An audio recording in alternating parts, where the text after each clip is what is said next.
Salut à tous, aujourd'hui je vous parle d'un stabilisateur gyroscopique 3 axes pour caméra d'action, le OM iSteady Pro 2.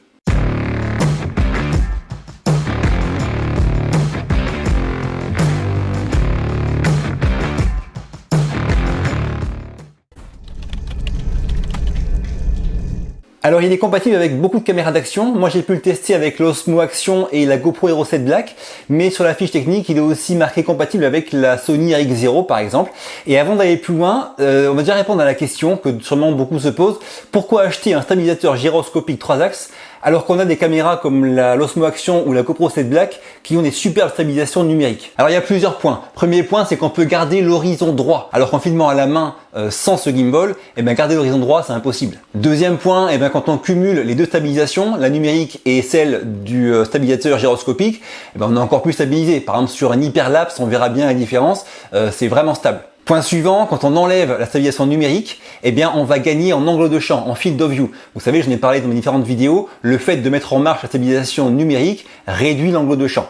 Toujours en coupant la stabilisation numérique, on va gagner en qualité vidéo, notamment dans les basses lumières. On sait que les deux caméras Osmo Action et GoPro 7 Black ont du mal dans les basses lumières quand la stabilisation est activée, parce que elles galèrent vraiment à stabiliser et souvent l'image est un petit peu floue, ça bouge, c'est pas terrible. Donc là, on pourra avoir une meilleure image en la coupant cette stabilisation.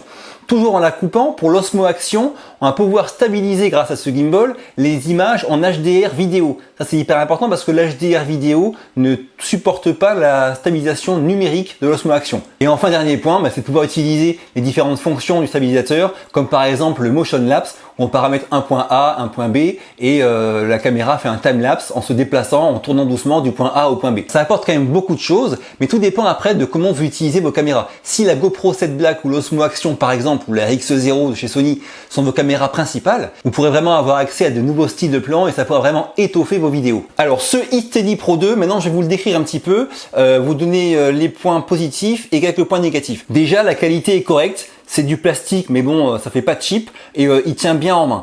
Après, il a pas mal de caractéristiques qui sont assez impressionnantes pour son prix qui est autour de 100 €. Il est résistant aux projections d'eau. Il a différents pas de vis pour y brancher, donc en dessous le mini trépied qui est fourni avec, ou sur le côté par exemple un support téléphone, ce qui est très pratique pour avoir le retour vidéo quand on filme. Ensuite sur le côté ici, il a une prise pour le charger, mais aussi une prise USB out pour charger votre téléphone pendant que vous vous en servez. Parce que la batterie est assez énorme dans ce iSteady Pro 2, donc on peut charger le téléphone pendant qu'on s'en sert. On peut aussi charger la caméra d'action qu'on utilise pendant qu'on s'en sert. Tous les câbles sont fournis pour ça. Donc il y a un petit connecteur pour brancher le câble sur l'un des moteurs là, du stabilisateur, et ensuite on le branche à la caméra. Ça c'est assez pratique pour un long tournage ou pour une longue journée de tournage. Vous pourrez compter sur le iSteady Pro 2 pour charger votre caméra. Et sur l'avant il y a une gâchette qui permet de recentrer la caméra par un double appui. Voilà, donc vous avez vu, il y a une foule de possibilités avec ce stabilisateur. Je l'ai pas mal testé ces jours-ci. J'en suis assez content, mais il y a quand même des limites. Je vous en parle maintenant. Première limite, il y a un mouvement où il décroche. C'est quand on le baisse vers l'avant et en partant à 45 degrés sur le côté. Par exemple comme ça. Attendez, je vais me mettre en mode 1. On verra mieux. Voilà. Donc là, je suis en mode 1. Donc normalement, la caméra suit uniquement le pan, mais pas le tilt. Et là, si je veux faire un mouvement comme ça, 45 degrés vers l'avant, hop, elle décroche. Vous avez vu? Je me remets là. Je pars. Hop, elle décroche. Deuxième petit souci que j'ai eu, c'est quand je vais me filmer un plan avec la caméra qui frôle le sol en fait, donc se mettre à l'envers, on galère un peu à le faire, et pour le faire, il faut tourner comme ça, hop, mais assez vite. Là c'est bon, ça a marché.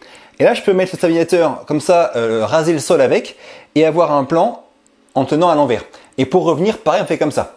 Il faut savoir que si on veut faire autrement, on va très vite avoir le moteur ici qui se met dans le champ de la caméra. Mais bon, ce mouvement là il faut bien l'avoir, et on sent que le moteur là il tremble. Entendez le bruit?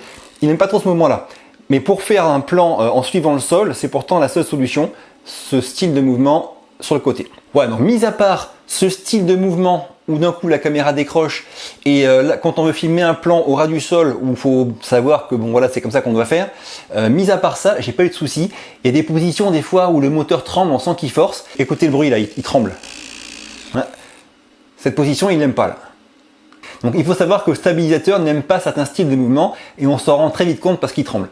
Mis à part ça, je trouve que il a bien marché et c'est vraiment sympa de faire des plans avec un stabilisateur comme ça pour caméra d'action. Pour ce qui est de l'appli, c'est simple, elle marche bien, moi j'ai pas eu de soucis avec, que ce soit pour les réglages de sensibilité des commandes ou pour le motion lapse, simple et efficace, rien à dire de particulier. Et quand on se sert du téléphone pour avoir le retour vidéo pendant qu'on filme, il n'y a plus qu'à se mettre avec l'application soit GoPro, soit DJI Mimo pour récupérer l'image en temps réel et pouvoir faire les réglages de l'Osmo Action sur l'écran du téléphone. Voilà. Alors franchement, c'est un bon stabilisateur, j'en suis content. Sur la durée, je sais pas parce que je viens de commencer à le tester, mais eSteady, ils sont pas nouveaux dans le jeu, ils avaient déjà le eSteady Pro 1 qui s'est très bien vendu. Sur leur site, il est à environ 100 €, mais vous aurez les frais de port, je pense, parce qu'il vient de Chine. Et sur Amazon, il est autour de 110 €, je crois, ou 107, je sais plus trop. Je mettrai le lien en description pour ceux qui veulent l'acheter à la fois vers le site de OM, mais aussi vers Amazon. Franchement, à ce prix-là, je trouve que ça vaut vraiment le coup. Par contre, j'ai pas de réel besoin pour ce stabilisateur parce que mes caméras d'action, je m'en sers dans l'action et j'ai pas le temps de prendre un stabilisateur. Quand je veux faire des beaux plans, j'ai déjà mon Lumix G9 et quand je veux du stabiliser, je prends son Pocket ou un stabilisateur pour le Lumix G9. Bref, ce produit ne me sert pas, donc je vais vous le donner.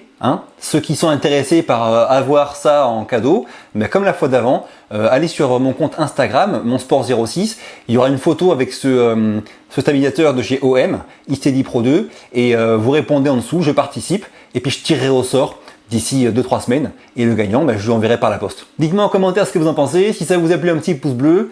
Moi je vous quitte, à plus pour la prochaine, d'ici là bougez-vous purée, bougez-vous.